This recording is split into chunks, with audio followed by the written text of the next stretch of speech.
One word in the title of this talk, I'm sure you recognize Utah, but another word is narrative, and a national narrative. So what's that all about, this national narrative? Here's the point. I'm going to speak formally on this in the second part of my remarks, but let me just try to set the scene for you. Here's the challenge. Here's the issue. We Americans are, to use an overused word, an extraordinarily diverse group. We don't have religion in common. We don't have race in common. We don't have geography quite in common. It's a vast land. We don't have even language in common. We don't have politics in common. So what do we have in common? I think what we have in common is a common constitution and the story behind that constitution, a constitutional narrative. And without that, there's no we. Some of our forebears came here yesterday. Some of them came 250 years ago with bullwhips in their hands. Others came 250 years ago in chains. And to repeat, the thing that binds us together is a certain text, the Constitution, and a certain story behind that text. But most of us actually don't know that story. And without actually that common narrative, we die, or at least we risk dying. So let me take a step back and tell you just a little bit about the standard narratives that are out there, and I'll tell you my slightly different narrative, and then I'll tell you where Utah fits into that story. And I think we're going to put some maps and other images on the screen at a certain point pretty soon. But here are the 4 or 5 big narratives that you may be familiar with. I'll ask you, have you heard something like this? So the first narrative about the Constitution is that it's perhaps divinely ordained, providentially blessed, kind of handed down onto a chosen people by Moses and the prophets. And I hope you notice that I got that word prophets in pretty early in my talk here. You take prophets seriously out here, and I do too. And there's a lot of truth in this story. It's epitomized by people like Bancroft in the late 18th century. And the Constitution is extraordinary. Here's what that narrative doesn't quite focus on as much. It doesn't quite focus on slavery, doesn't quite focus on dispossession of native tribes, but it gets actually a lot right. It's more right than wrong, it seems to me, candidly. But it has been displaced in the 20th century. And again, if you want to read, because you guys are book readers, and I'm so proud of you that you are, because in general, your generation doesn't do that so much. My own kids, my wife and I have 3 kids in college, and their friends are not so much book readers. But if you're interested in that standard narrative, I would say read George Bancroft, read the work of Fisk and others. It's displaced in the early 20th century by a narrative, even if you don't know that this is the narrative, it's what you were taught by your teachers who were influenced by this.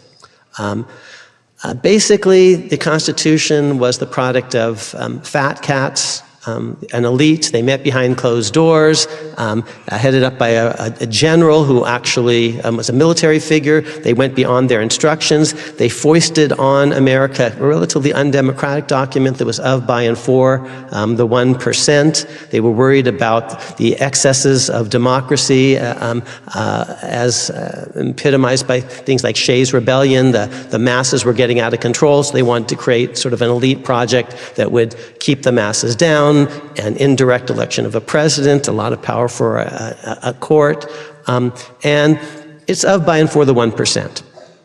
That story, whether you know it or not, is a version of what you were taught. It was based in part by a very famous book by a man named Charles Beard, An Economic Interpretation of the Constitution, 1913. His popularizers, people like Howard Zinn, whom many of you were exposed to in high school. His popularizer, people like, let's say, Matt Damon in Good Will Hunting or something like that, I think it's actually bunk. I think it's more wrong than right. It gets a lot of things wrong, in fact, because they put the thing to a vote. And it was a vote up and down the continent. And more people were allowed to vote in the Constitution than had ever been allowed to vote on anything before in human history. And in 8 of the 13 states, actually, property qualifications were eliminated or lowered compared to what they ordinarily were. It was like a jubilee year where special rules applied. In New York, for example, all adult free male citizens got to vote on the Constitution. No race tests, no religious tests, no property qualifications, no literacy tests. That's pretty astonishing for 1787, and it's new in the world. You know what kind of property qualifications there are to be a member of the House of Representatives? None. To be a senator? None. To be president? None. So I think that story actually misses more than it captures, truth be told. But it's the story that you were told, and it features very prominently Madison's Federalist 10. I'll have a word or two to say about that in just a moment. That's what you were taught. Now, there's another narrative, and it's epitomized by the great Gordon Wood. It also talks about Federalist 10 and James Madison, but it's more of a story about making democracy, our self-government work. Democracy needs to solve, has problems, so it needs to actually be solved with a filtered representative system. Oh, ours is a republic, not a democracy, you've been taught. This is a narrative, as I said, associated with the great Gordon Wood, with people like Jack Rakoff. These are very distinguished scholars in the 1960s. I think they get some things right. Federalist 10 is central. How many of you were taught Federalist 10? Raise your hands. Okay. Federalist Papers are a bunch of op-eds for why people should vote for the Constitution. Simple question. If you've got a good argument for the Constitution, would you wait till your 10th op-ed to make it? No one reads the Federalist 10 at the founding. No one. And they do read Federalist Papers. I'm going to tell you what they do read. They read the early Federalist Papers, which are actually a different national narrative. Who's the father of the Constitution? I know you were taught this because I was too. The father of the Constitution is James Madison. Yeah, right. James Madison is short. People don't pay attention to short people, I know. When you go to the national Capitol, you know, is it actually called Madison, D.C.? You know, is that obelisk that's the tallest building in the world for several years? Is that like the Madison Monument? No, there's a part of your brain that actually knows it's Washington's Constitution. He is the unanimously selected presiding officer at Philadelphia. People vote for the Constitution because he vouches for it. He's the unanimously elected president, the unanimously elected re-elected president. And he has a different vision than Madison. It's actually much more national security oriented. He's much more of a Hamilton person than a Madison person. So the Wood narrative is actually missing something. Now there's another narrative that's out there. I'm giving you the big picture narratives. It's the 1619 Project, and it says, oh, it's all about slavery, pro-slavery. Yeah, but if it's all about, and there's some truth to that, the 3/5 clause, and our early presidents are all slaveholders or Northerners who accommodate slavery into Lincoln. But if that's the whole story, why is it that immediately after independence, the Northern states start abolishing slavery, not freeing slaves, but ending slavery in the world? And that actually is a new thing in the world, and that's associated with the American Revolution. So I think that story actually, the 1619 Project, gets some things right and some things way wrong. And then this is the immodest part. There's my narrative. Yeah, I want you to read books because I only have a few minutes with you, and you're going to need to unlearn stuff that you learned the same way I did, because what I learned wasn't right. It's not the true narrative. My narrative, in a nutshell, is that the Constitution is way more democratic than you were taught. They put it to a vote. So Beard is basically bunk, and Zinn and Matt Damon. And it's not really about Madison and Federalist 10. It's actually about national security and geography and geostrategy. That's George Washington's Constitution. And unfortunately, it was more pro-slavery. Beard didn't talk about that very much. But then it became an anti-slavery Constitution with Lincoln. So more pro-slavery than we were taught, alas. So 1619 is getting some things right, but not quite everything. More democratic than we were taught. And there's nothing bad about the word democracy. It's basically the same as republic. Jefferson calls this party alternatingly the Democrats and the Republicans. If democracy is a bad word, why does the most successful political party in the antebellum era name itself the Democratic Party? Like today, if you were actually trying to brand a party, would you actually say, oh yeah, we're going to call ourselves the Nazis because that's a good trademark? Oh, let's call ourselves the Socialists because people love that in America. No, they don't, Bernie, okay? They don't, okay? So,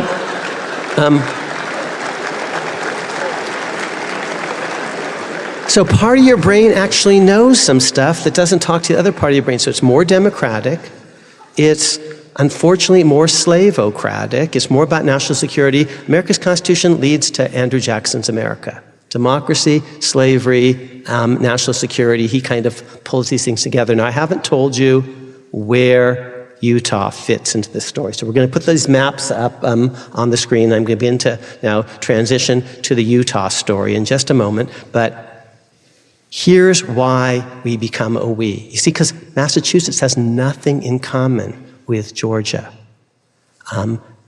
So they agree to unite.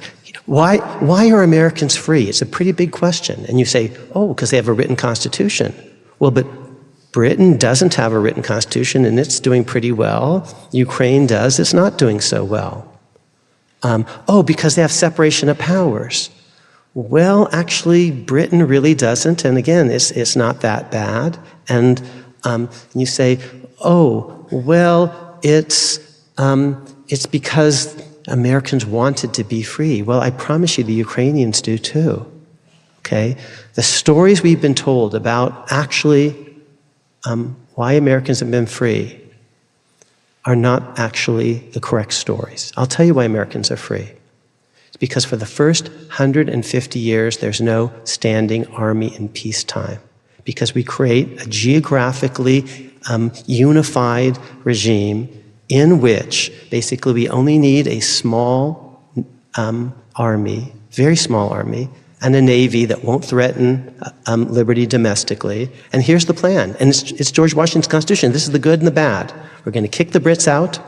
We're going to kick the French out. We're going to kick the Spanish out. We're going to dominate the Native Americans, manifest destiny, Monroe Doctrine, from sea to shining sea, and no one will mess with us because we're the US of A, and that works for the first 150 years.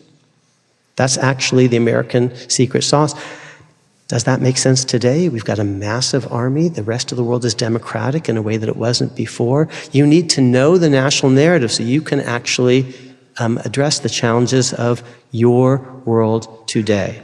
Okay, so where does Utah fit into this national narrative, you see? Because here's why Washington is president, because he actually won't use the army to suppress people domestically. Here's why Ukraine is in a bad position, because they've got thugs on their border, and we don't. We have a 3,000-mile wide moat between us and the thugs, because Canada isn't going to attack us anymore, because we both know who would win. But we didn't in 1812, you see, and when this map, this is America in 1830, we're claiming the 54th parallel, 5440 or fight, you see. That's American 18, and here's the point, it's actually a defensible regime. And here's how you can see that, look at that, the rivers. Okay, so here's America's founding. 13 have to come together. Who's free in the world? The Brits and the Swiss, and that's it. Why? Because they've got defensible borders. When Britain was separate countries, England and Scotland, they're always fighting each other, and Mel Gibson is coming down and whomping on the English, and the French are getting involved.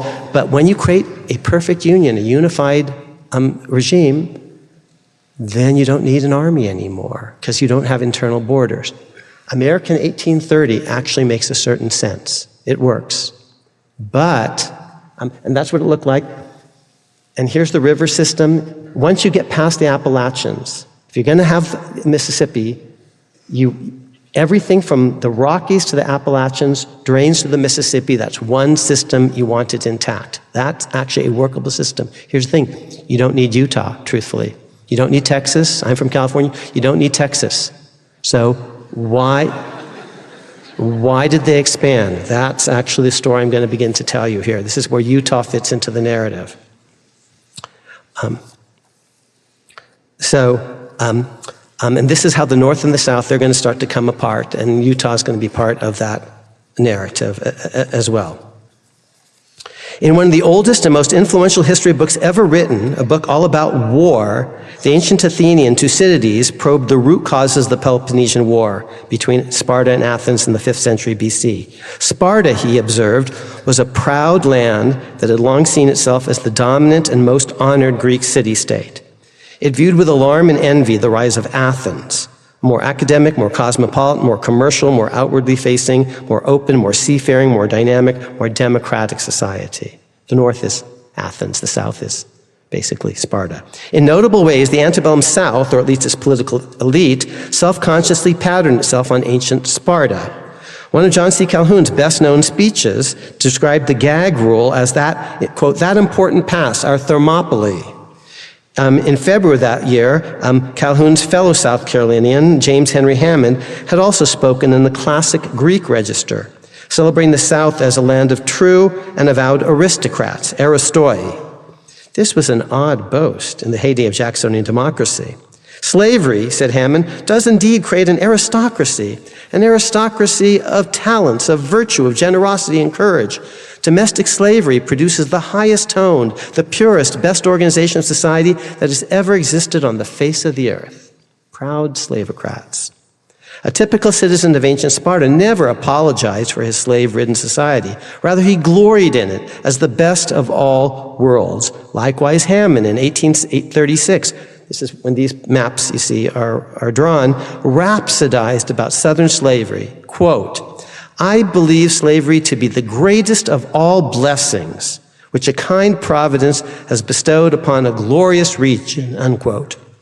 Okay. But by the 1830s, the South was fading. Domestically, the North was rising in both industrial wealth and democratic clout. Internationally, anti-slavery was sweeping the world. A truly intelligent and far-sighted South would have made adjustments and drafted blueprints to phase out slavery gradually and with minimal disruption to its most vital interest. It would have gobbled up the financial sweeteners, the grace periods, the face-saving moral reprieves that Lincoln and his moderate but determined anti-slavery allies were willing to offer and repeatedly did offer. A smart South would have gradually Yankeefied, become over the course of many decades something like today's Atlanta, but without the burning that occurred in the 1860s. Instead, the Old South doubled down and lashed out. In the end, it lost because it deserved to lose. It had no real vision for the future. Its fighting credos were, in effect, Southern rule forever, regardless of shifting demographic numbers in America, and slavery forever. Seriously? How would that work? Its legal philosophy, founded on an emphatically false premise that the Constitution authorized unilateral secession, was equally unsound. And the South badly underestimated the resolve of the North. Increasingly, its leaders openly scoffed at the very idea of human equality. Antebellum white Northerners were far from perfect. Few embraced any of the broadest possible readings of the proposition that all men are created equal. Even those who preached legal equality of various sorts often held smug views of whites' intellectual and cultural superiority over blacks.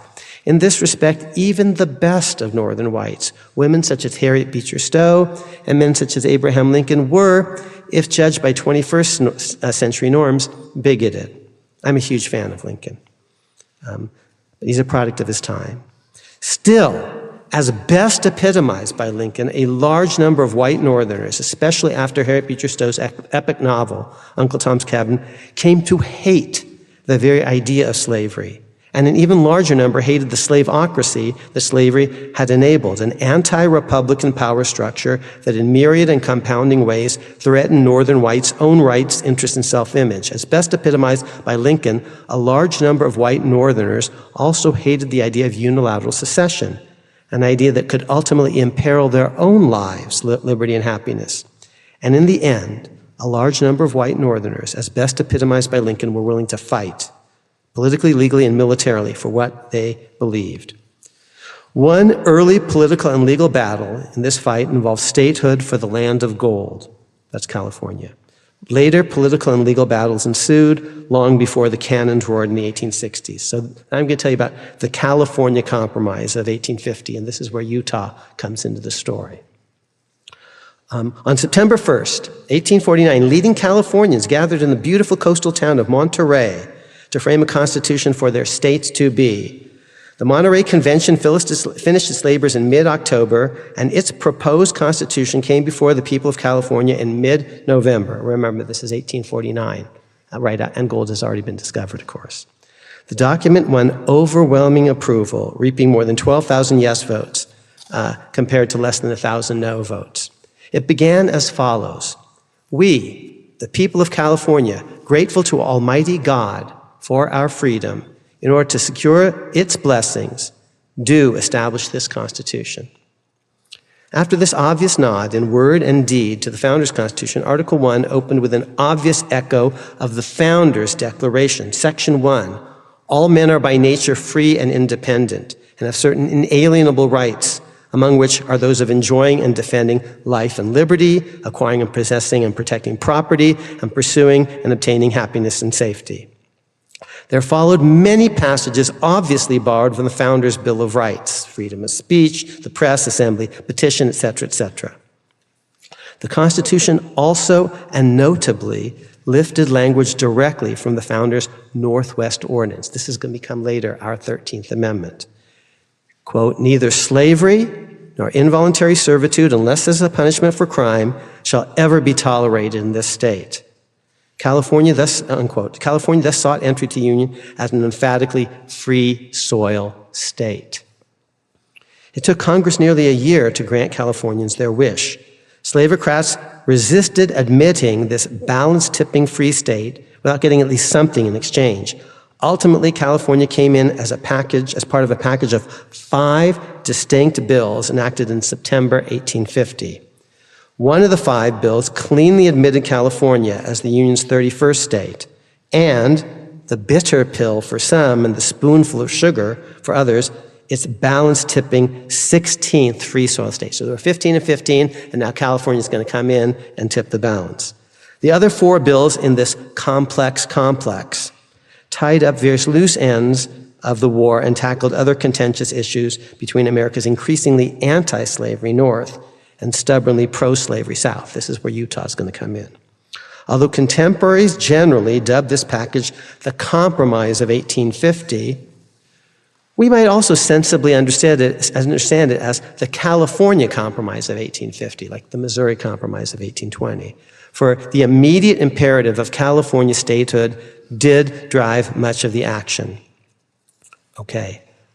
One of the 4 non-California laws in this 1850 package organized a new federal territory for a large region labeled New Mexico, encompassing the modern-day state of that name and its now neighboring state of Arizona, along with pieces of present-day Colorado and Nevada.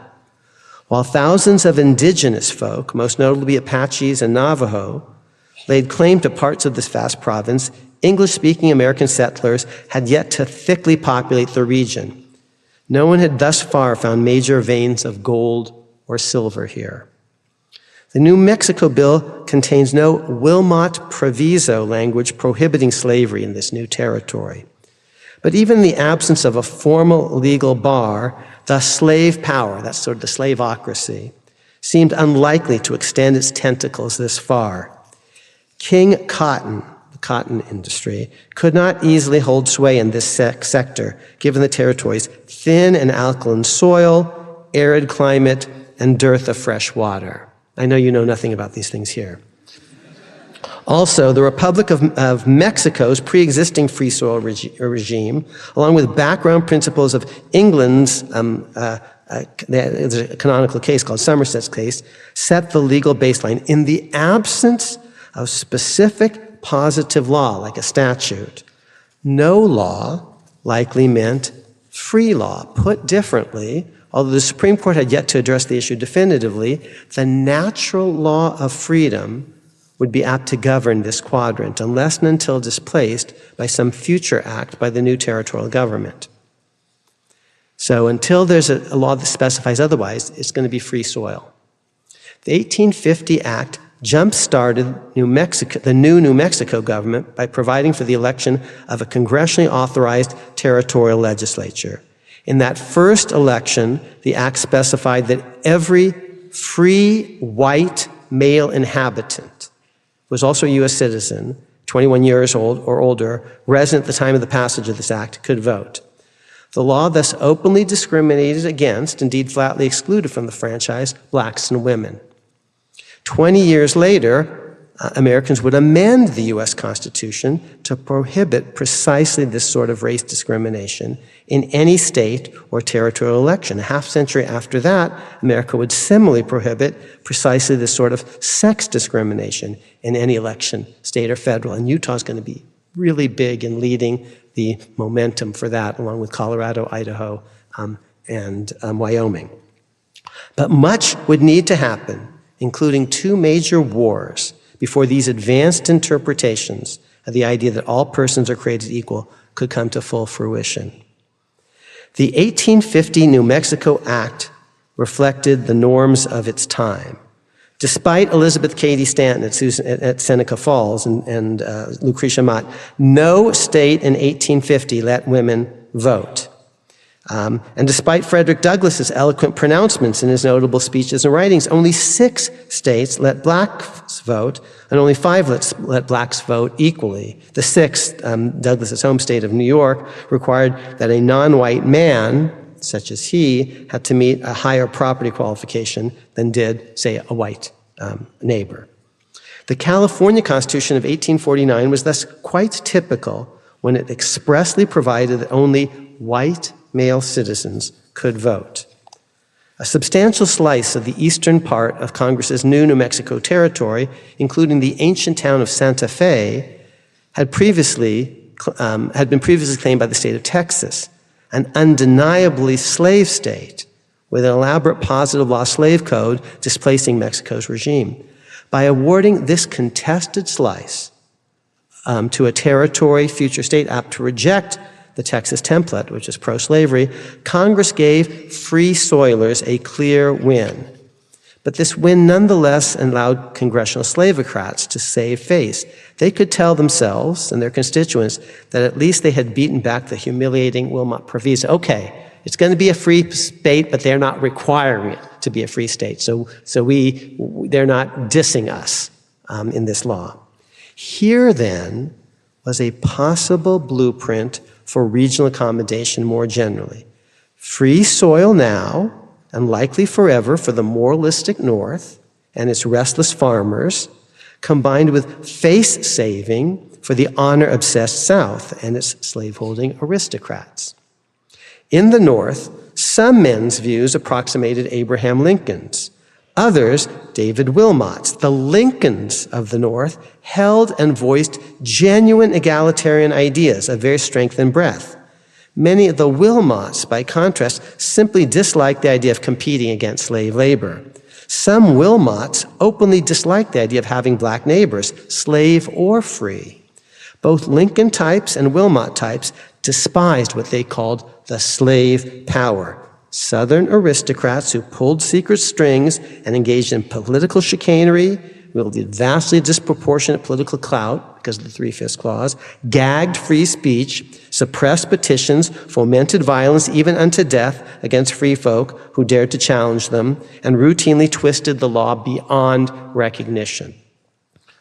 Although New Mexico the New Mexico law rejected Texas's grandiose western land claims, Congress took some of the sting out of its state border ruling by assuming some of Texas's massive debts.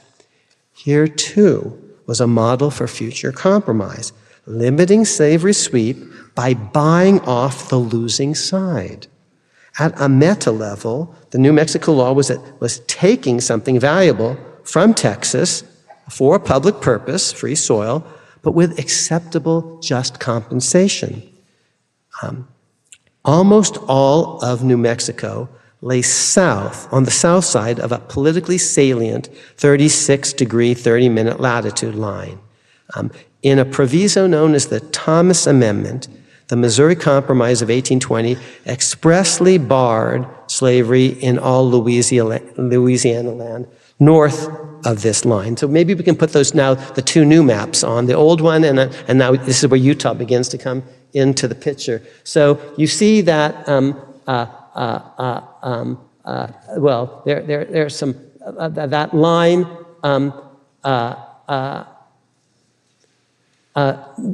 well, actually, you can't quite see it on this one. I think you can see it better on this one. But the line that goes across the top of modern-day Oklahoma, that's this 36-degree line. And the Missouri Compromise says slavery south of that, free soil north of it. Okay. And see, in this later one, this is how Utah becomes, part of America. Okay. But the 1820 Act did not. But the 1820 law did not expressly apply to New Mexico territory. Even by its own terms, it governed only this Louisiana Compromise land, but not any of the stuff that's in this map, northern Mexico. See, where we are now is northern Mexico in 1830. Okay, so now finally, when's he going to get to Utah? Utah, what about Utah? Okay, here's Utah. Another compromise law, the third in the five-state package of 1850, organized a large chunk of Mexican cession land that lay entirely north of the 36-degree, 30-minute line. The southern border of this chunk ran along the 37th parallel. So that's the southern border of your state, the 37th parallel. This tract, officially labeled the Utah Territory, encompassed all or part of present-day Utah, Nevada, Colorado, and Wyoming. And that's that big chunk you see in orange. That's Utah. As with New Mexico, a federally supervised election would jumpstart a new Utah government and a voting process limited to free, white, male, adult citizens. Although thousands of Aboriginal folk of various tribes, including the Utes, from which the territory got its name, of course you knew that, permanently lived in or routinely passed through this vast high desert, as yet only a tiny number of non-tribal Americans had tried to move in, and you know who those were.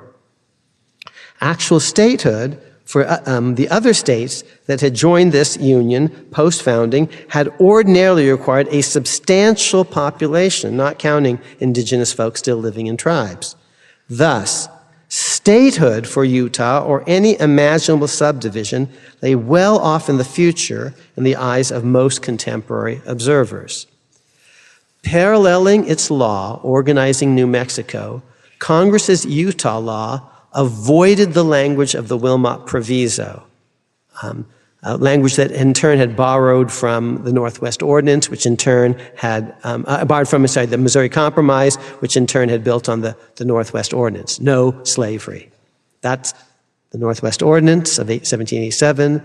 That's the Missouri Compromise north of a certain latitude line, and they didn't put it in the Utah statute, and here's why. Because they don't want to offend the South. But they think it's going to be free soil anyway. Doesn't quite turn out exactly that way, but mainly. That language of no slavery had also featured prominently in the California Constitution. It would eventually become the language of a federal abolition amendment adopted after the Civil War, the now iconic 13th Amendment, banning all forms of slavery and involuntary servitude. As with the New Mexico Act, the Utah law's pointed omission of formal Wilmot Proviso, Missouri Compromise, Northwest Ordinance, California Constitution, Proto-13th Amendment language represented a morale-boosting, face-saving victory for Southern slaveocrats. But like Greater New Mexico, Greater Utah seemed unpromising for slavery, and for all the same reasons of soil, water, and climate. In general, Utah was just a colder, and thus even less cotton-friendly, New Mexico. Okay, here's my conclusion. What are we to make of all of this? And if you really want the full story, you're going to have to read the book, which means I'm going to have to finish writing the book.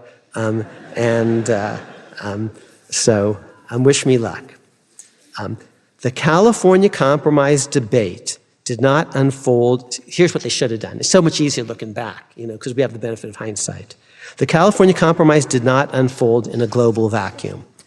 Everyone knew that in 1833, some of these maps are being generated, Britain had spent enormous sums to free its Caribbean slaves immediately, and with generous compensation to the slaveholders.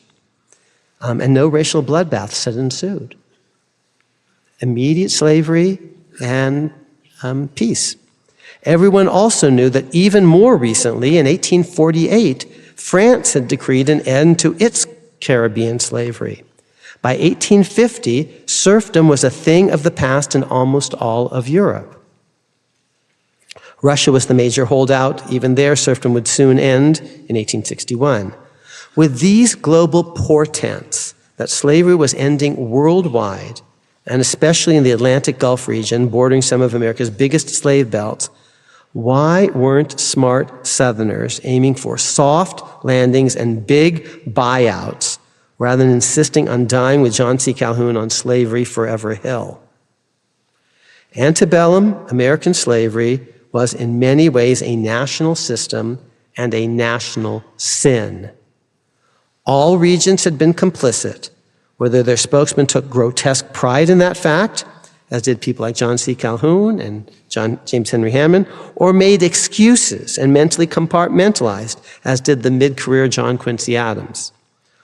Also, slavery had fattened the coffers of all sectors, Northern cotton Whigs together with Southern cotton planters, Northern textile, shipping, banking, and insurance industries alongside Southerners with more direct personal contact with slavery.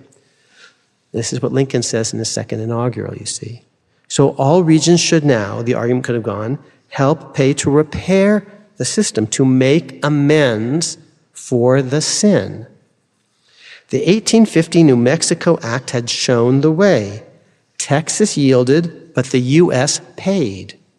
Thanks to victory over Mexico, America was now land-rich beyond its wildest dreams. And if you put up that 1850 map again, you'll just see there's still so much land here, especially compared to just the people who live in it. If white bigots could not imagine a world with free blacks living harmoniously alongside free Southern whites, if free blacks would need to leave the South in gargantuan numbers, surely there was now land enough, and in America itself. If hundreds of thousands of whites could flood into California in just a few recent months, why couldn't millions of free blacks flow into, say, Utah or New Mexico by gentle degrees over the next half century? This is like the alternative, map. Utah is like another Philadelphia or Harlem. That's an interesting thought. If gradually freed blacks preferred Sierra Leone, fine, but why not Salt Lake or Santa Fe? If mid-century American dreamers could plan and then build fantastically expensive transcontinental railroads, and you know a little about that, with Promontory Point, and telegraphs, could construct stupendous canals across hundreds of miles of upstate New York, could envision vast new improvements across Panama or Nicaragua, then why weren't America's leading statesmen prior to President Lincoln publicly dreaming equally grand schemes about solving the problems of slavery and race? After all, almost everyone in America, Northern and Southern, Democrat and Whig, seemed to understand that America's interrelated slavery and race problem might destroy the Union itself, and with it the liberty for all, including whites. So that concludes my formal presentation. Here's my big pitch. We have to know our national story. If we don't, we die, because it's the only thing we have in common. We got to get our facts straight. I've told you a different narrative than the standard ones you've heard, that America never made a mistake, or America has always been for the plutocrats, or always been for just the white people, or it's really all about the Federalist 10. This is a different narrative. The original Constitution was pro-democracy, pro-slavery, and all about geography and national security. It fails. We call that failure of the Civil War, and in its aftermath, America experiences, thanks to Mr. Lincoln, a new birth of freedom, and Utah is a huge part of that story. So thank you for letting me share it with you.